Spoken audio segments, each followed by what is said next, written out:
మూడవ అంశంలోకి వెళదాం. ప్రార్థనలో విశ్వాసం. మొదటి భాగాన్ని మనం ధ్యానం చేద్దాం. విశ్వాసం అంటే ఏమిటి? హెబ్రీ పత్రిక 11వ అధ్యాయం మొదటి వచనం ప్రకారంగా అదృశ్యమైనవి ఉన్నవి అనుటకు రుజువు. విశ్వాసం అంటే నిరీక్షించే వాటి యొక్క నిజస్వరూపము, అదృశ్యమైనది ఉన్నవి అనుటకు రుజువు. అంటే మనం చూడని వాటిని మనం నమ్ముతున్నాం. చాలామంది విశ్వాస వీరులు ఈ తరహాలోనే తమ విశ్వాసాన్ని కనపరుచుకున్నారు. ఉదాహరణకి కొరింథీయులకు రాసిన 2వ పత్రికలో 4వ అధ్యాయం 18వ వచనం మనం చూసినట్లయితే, అదృశ్యమైనవి నిత్యములు అని నమ్ముచు శ్రమలను సహితం లెక్క చేయనటువంటి వారుగా నాడు క్రైస్తవులు జీవించారు. ఇకపోతే దీంట్లో రెండో విషయం ఏంటంటే, విశ్వాసం అంటే ఏమిటంటే నమ్మకం. నమ్మకం అనేది కూడా చాలా కీలకమైన భాగంగా, విశ్వాసములో రెండో భాగంగా పనిచేస్తూ ఉంటుంది. వాస్తవానికి రెండిటికి వ్యత్యాసం ఉంది. విశ్వాసం అంటే ఆధారమే లేనిది, నమ్మకం అంటే ఆధారం ఉన్నది. సో విశ్వాసములో ఆధారము లేని దానిలో నమ్మకం ఉంచడం. కాబట్టి ఈ తరహాలో అర్థం చేసుకోవాలి. ఉదాహరణకి మార్కు సువార్త 9వ అధ్యాయం 23వ వచనంలో ప్రభు చెప్తున్నారు, నమ్మువానికి సమస్తమును సాధ్యమే. ఇక్కడ కూడా ఆధారం ఉండదు, కానీ నమ్మితే నీకు సాధ్యమే అని చెప్పడం మనం గమనిస్తూ ఉన్నాం. ఇక మూడవదిగా, విశ్వాసము సందేహాలను జయిస్తుంది. విశ్వాసం ఉన్నవారు సందేహాలను వారు జయిస్తారు. ఉదాహరణకి రోమీయులకు రాసిన పత్రిక 4వ అధ్యాయం 18 నుంచి 21 వచనాల వరకు మనం చూస్తూ ఉంటే అబ్రహాము గురించి రాయబడుతుంది. అబ్రహాము విశ్వాసమునకు ఆధారమే లేనప్పుడు దేవుని మాట నమ్మి నిరీక్షించాడు. ఇలాగే అపోస్తుడైన పౌలు కూడా మనం చూడొచ్చు. అపోస్తుల కార్యములు 27వ అధ్యాయం 25వ వచనంలో వాడు పగిలిపోతున్న పరిస్థితి, ప్రమాదంలో తుఫాన్లో చిక్కుకున్న సమయంలో తాను ఒక దర్శనం చూసి చెప్తాడు, నాతో దూత చెప్పిన మాట జరుగునని నేను దేవుని నమ్ముచున్నాను అని చెప్తాడు. సో ఈ విధంగా అప్పటికి ఏమి కనబడకపోయినా జరుగుద్ది అని నమ్ముతున్నారు. సో అందుకే విశ్వాసంలో లోపల కనబడిన రెండవ భాగం నమ్మకం అని చెప్పాను.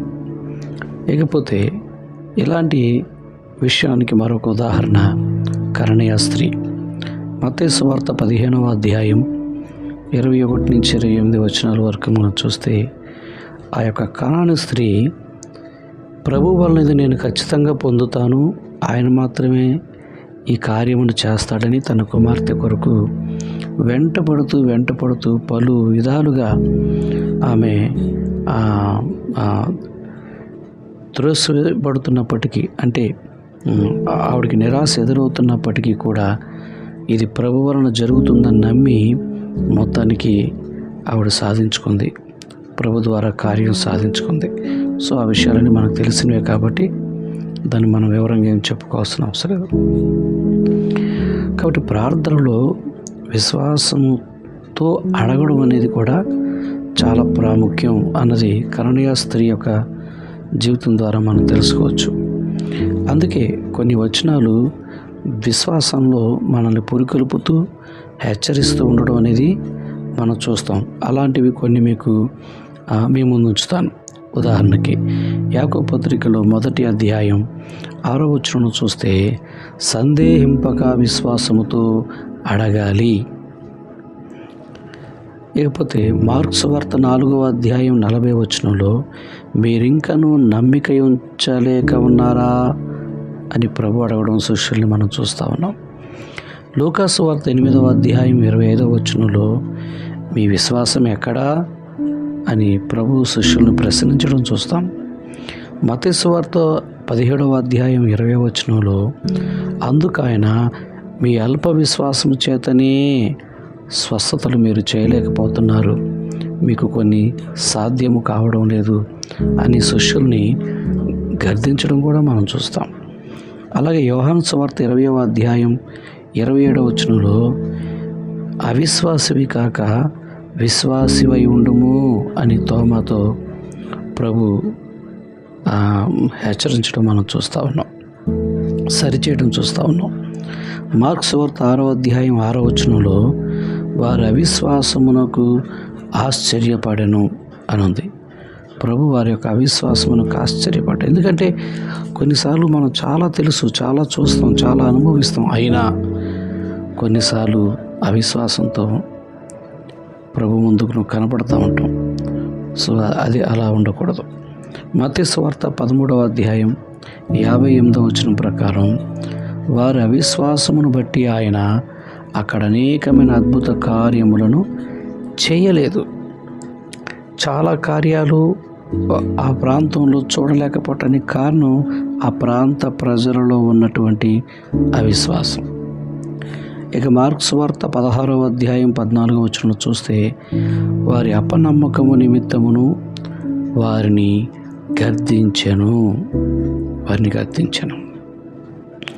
సో కాబట్టి ఈ మాటలు మనం ప్రార్థనలో విశ్వాసం ఉంచాలని దేవుడు తెలియచేస్తూ ఉన్నాడు, గద్దిస్తూ ఉన్నాడు, ప్రశ్నిస్తూ ఉన్నాడు. దీన్ని మనం అర్థం చేసుకోవాలి. ఇకపోతే విశ్వాసాన్ని వృద్ధి చేసుకోవడానికి 7 మెట్లు రాయడం అనేది జరిగింది. ప్రార్థనా పరుల యొక్క ఆలోచనలు 7 మెట్లుగా మనకు వచ్చే ప్యాట్రిక్ జాషువా గారు మరి ఇలాంటి ఎన్నో విషయాలు తెలియచేస్తూ వచ్చాడు ఆయన. సో ఇక్కడ నేను ఆ 7 మెట్లు ఏంటో మీకు తెలియచేస్తాను. 1, మీ నిస్సహాయ స్థితిని గుర్తించండి.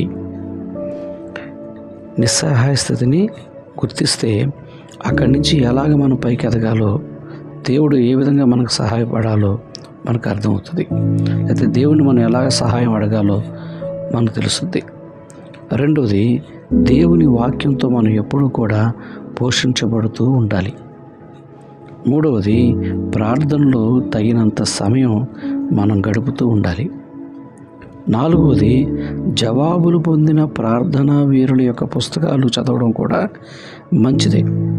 చాలామంది మిషనరీస్ ఉంటారు, ప్రార్థనా పరులు ఉంటారు, వాళ్ళ జీవిత చరిత్రలు ఉంటాయి, వారి విజయాలకు కారణాలు ఆ యొక్క పుస్తకాల్లో ఉంటాయి. అలాంటి వారి జీవిత చరిత్రలు చదవడం కూడా మనకు మంచి ప్రోత్సాహాన్ని ఇస్తాయి.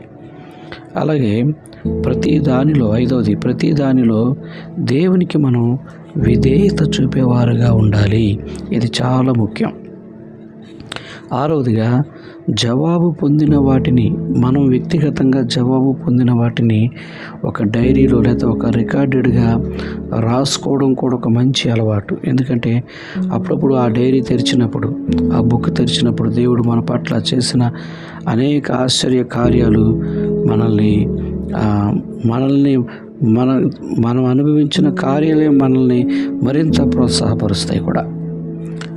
చివరిగా 7వది ఏంటంటే ఆయనను మనం ఎప్పుడూ కూడా స్తుతిస్తూ ఉండాలి. ఎలాగా? లేఖనాల్లో ఆయన మహిమ, లేఖనాల్లో ఆయన నామాన్ని, లేఖనాల్లో ఆయన గొప్పతనాన్ని, ఆయన ఔన్నత్యాన్ని జ్ఞాపకం చేసుకుంటూ మనం ప్రభుని స్తుతిస్తాలి. ఆయన ఏమై ఉన్నాడో అందుని బట్టి మనం ఆయన్ని స్తుతిస్తూ ఉండడం అనేది చాలా మంచిది. సో ఈ విషయాలతో పాటు ఇంకొన్ని విషయాలు కూడా మీకు నేను తెలియచేయాలని ఆశపడతా ఉన్నాను.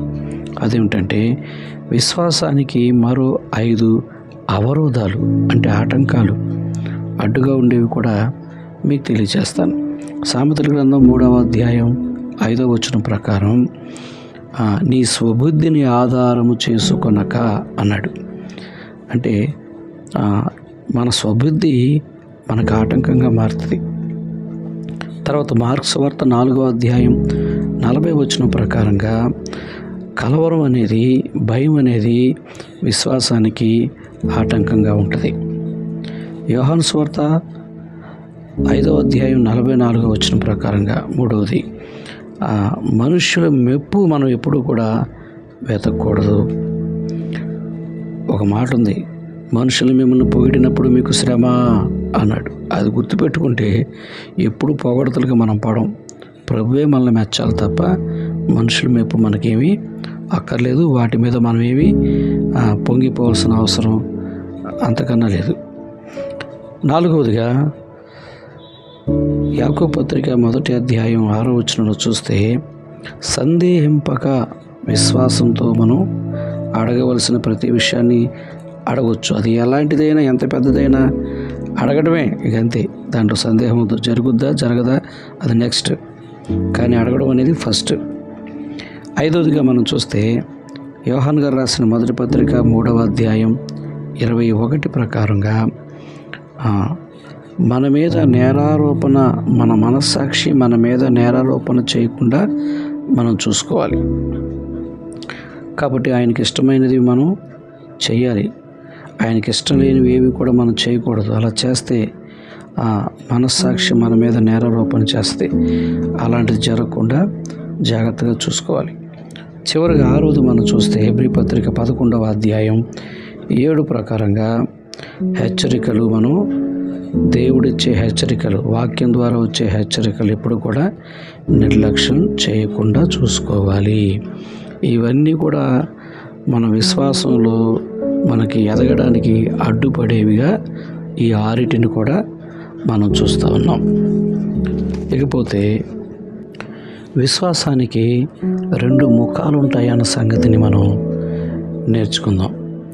విశ్వాసానికి 2 ముఖాలు లేదా విశ్వాసంలో 2 కోణాలు. ఆ దిశగా మనం కొన్ని విషయాలు ఆలోచన చేస్తే, 1,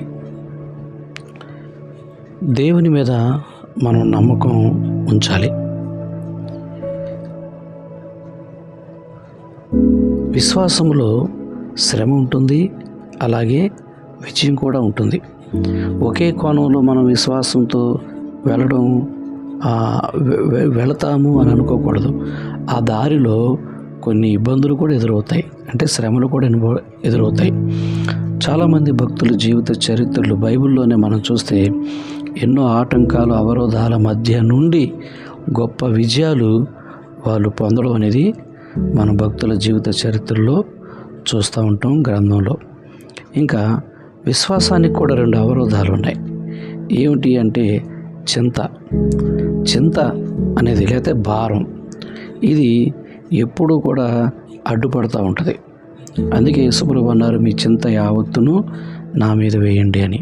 హెబ్రీ పత్రిక 12వ అధ్యాయం 1వ వచనం ప్రకారంగా ఎప్పుడు కూడా మనం చింతను దగ్గర పెట్టుకోకూడదు, త్రోసివేయాలి. 2వది ఏంటంటే పాపం కూడా ఎప్పుడు కూడా పాపాన్ని మనం కప్పిపెట్టకూడదు. పశ్చాత్తాప మనసుతో ఎప్పటికప్పుడు దాన్ని ఒప్పుకోవాలి, దాన్ని తుడిచిపెట్టుకునేటువంటి ప్రయత్నం చేస్తూ ఉండాలి. సో చాలాసార్లు కొన్ని ఇబ్బందులు, కొన్ని పరిస్థితులు మనం ఎదుర్కొంటూ ఉంటాం. సో వాక్యాలు అప్పుడు మనం జ్ఞాపకం చేసుకోవాలి. ఉదాహరణకి ద్వితీయోపదేశకాండం 28వ అధ్యాయం 12వ వచనం చూస్తే, అప్పు ఇచ్చెదవు కానీ నువ్వు అప్పు చేయవు అన్నాడు. సో ఇలాంటి విషయాలు జ్ఞాపకం చేసుకున్నప్పుడు మనం కొద్దిగా సరి చేయబడతా ఉంటాం, జాగ్రత్త పడుతూ ఉంటాం. అలాగే వివిధ రకాలైనటువంటి ఇప్పుడు మీడియా, ఇంటర్నెట్ ఇలాంటి వాటిల్లో పాపాల్లో కూడా పడకుండా మనం జాగ్రత్త పడతాం. అందుకే 38వ కీర్తనలో బుద్ధి జ్ఞానములు లేనివాడు ఎలాంటి వాడు అంటే గుర్రం లాంటి వాడు, కంచరగాడిద లాంటి వాడు అని చెప్తా ఉన్నాడు. దేవునితో మనం ఎప్పుడు కూడా దేవునితో నడవాలి, ముందుకే వెళ్ళాలి, కానీ వెనక్కి వెళ్ళకూడదని వచనాలు మనల్ని హెచ్చరిస్తూ ఉన్నాయి. లేకపోతే విశ్వాసం యొక్క 2 అవసరాలు కూడా మీకు చెప్తాను. విశ్వాసం యొక్క 2 అవసరాలు ఏంటి? అవసరాలు అంటే హెబ్రీ పత్రిక 12వ అధ్యాయం 2వ వచనంలో మనం చూడొచ్చు. హెబ్రీ పత్రిక 10వ అధ్యాయం 36లో మనం చూడొచ్చు. ఒరిమి అవసరమై ఉన్నది అని. అంటే ఓర్పు కావాలి. విశ్వాసానికి కావలసిన సపోర్ట్ ఏంటంటే ఓర్పు, సహనం కావాలి.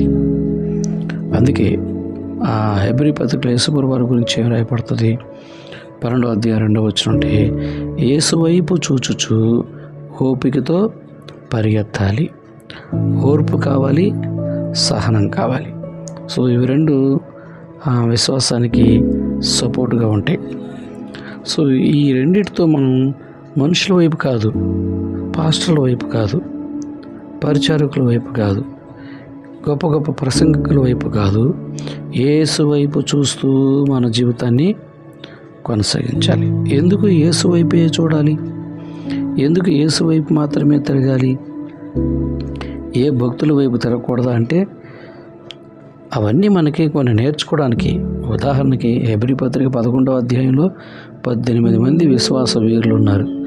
అయినా కూడా మనం యేసు వైపు చూడాలి. వారందరికంటే అతీతుడైన, ఇంకా బలంగా లోతుగా మనల్ని నడిపించగలిగిన వాడు, మనకు సహాయం చేయగలిగిన వాడు. వీళ్ళందరూ వారి జీవితాల్లో ఏమున్నాయో తెలియజేసేవాళ్ళే తప్ప మనకేం సహాయం చేయడానికి ఉపయోగపడదు. కానీ యేసు వైపు చూస్తూ మనం వెళుతున్నప్పుడు ఆయన మనకు సహాయం చేసేవాడుగా ఉన్నాడు. ఉదాహరణకి హెబ్రీ పత్రిక 11వ అధ్యాయం మొదటి నుంచి 32 వచనాలు, 35వ వచనం కూడా మనం చూస్తూ ఉంటే ఇవన్నీ కూడా మనకు తెలుస్తూ ఉంటాయి. యెషయా గ్రంథంలో 28వ అధ్యాయం 16వ వచనంలో ఒక చక్కటి మాట ఉంటుంది. ఏమనంటే, విశ్వసించువాడు కలవరపడడు అన్నమాట. ఇది తమిళ ట్రాన్స్లేషన్లో ఎంత అద్భుతంగా ఉంటుందంటే, విశ్వసించువాడు కదల్చబడడు, ఆయన్నెవ్వరు కదల్చలేరు. కాబట్టి మనం యేసు వైపు విశ్వాసమును దాని కర్త అయిన యేసు వైపు కొనసాగించాలి. అప్పుడే మనం కదల్చబడం, మనం నిలబడతాం. ఉదాహరణకి కొరింథీయులకు రాసిన మొదటి పత్రిక 10వ అధ్యాయం 13వ వచనం మనం చూస్తే, ఆయన మనలను శోధింపనీయుడు, మనం పడిపోయేంత శోధన మనకి ఇవ్వడు. పైపెచ్చు ఆ యొక్క శోధన పరిస్థితుల్లోంచి తప్పించుకునే మార్గాన్ని కూడా ఆయన మనకు తెలియచేస్తాడు. అందుకే ఆయన మాత్రమే మనం వెంబడించాలి, ఆయన వైపే చూడాలి, ఆయన వైపే చూస్తూ మనం వెళ్ళాల్సిన అవసరం అందుకే ఉంది. ఎందుకంటే ఆయన తప్పిస్తాడు, మనల్ని పడిపోయేంతగా మనల్ని శోధింపనివ్వడు, మనం తట్టుకోలేని శోధన మనకివ్వడు. మనం శోధింపబడుతున్నప్పుడు ఆయన మనకు సహాయం చేస్తాడు, మనకు దారి చూపిస్తాడు. కాబట్టి ఫిలిప్పీయులకు రాసిన పత్రిక 1వ అధ్యాయం 29వ వచనం ప్రకారంగా ఆయన శ్రమపడుట మీకు అనుగ్రహింపబడను. అంటే ఇంకో విషయం ఇక్కడ మనం తెలుసుకుంటున్నామంటే, శ్రమ అనేది కూడా మనకు వస్తుంది. అయినా దాంట్లోంచి దేవుడు మనకు మార్గం చూపిస్తాడు. ఇంకా చెప్పాలంటే అండి, పేతురు గారు రాసిన మొదటి పత్రిక 4వ అధ్యాయం 1వ వచనం చూసిన, క్రీస్తు శ్రమపడెను గనుక మీరును అట్లు ఆ శ్రమానుభవం గుండా కూడా వెళ్ళవలసిన పరిస్థితి వస్తుందనేది తెలియచేస్తూ ఉన్నాడు. బుల్లెట్ పాయింట్ ఏంటంటే, శ్రమ అనేది మన జీవితంలో ఒక ఆయుధం లాంటిది, ఒక వెపన్ లాంటిది. సో ఇది విశ్వాసంలో మనల్ని మరింత తీవ్రంగా, బలవంతులుగా, శక్తివంతులుగా మనల్ని చేస్తుంది అనడంలో ఎలాంటి సందేహం లేదు. సో ఫైనల్గా నేను ఈ 2 ముఖాలు, విశ్వాసంలో 2 కోణాలు అనే అంశం నుంచి ఏం చెప్పాలనుకుంటున్నానంటే, విశ్వాస జీవితంలో శ్రమ ఉంటుంది, విజయం కూడా ఉంటుంది. సో ఒక్కటే ఉండాలని అనుకోకండి. విజయానికి శ్రమ సహాయపడుతుంది, రెండింతల ఆశీర్వాదానికి శ్రమ సహాయపడుతుంది. క్రైస్తవుడు అందుకే శ్రమకు భయపడడు, శ్రమకు దడవడు. క్రైస్తవులు శ్రమ అనే దాన్ని సాధన చేసేదానిగా, ఒక వెపన్గా ఉపయోగించుకొని అసాధారణమైన కార్యాలు, అద్భుతాలు చూడడానికి ప్రయత్నించాలి. దేవుడు మనల్ని అలాంటి ఒక అద్భుతమైనటువంటి వాతావరణం గుండా నడిపిస్తాడు. ఆయన నడిపిస్తాడు కాబట్టి మనం భయపడక్కర్లేదు. ఎందుకంటే మన బలహీనతలో ఆయన మనకు సహాయపడేవాడుగా ఉన్నాడు. మనల్ని పడిపోకుండా లేవనెత్తేవాడుగా ఉన్నాడు. మనల్ని గమ్యం చేర్చేవాడుగా ఉన్నాడు. ఆయన మనకు సహాయం చేసి దారి చూపించేవాడుగా ఉన్నాడు. దేవుడి ఈ మాటలు మీ వెనుకల్లో దీవించి బలపరచునుగాక. ఆమేన్.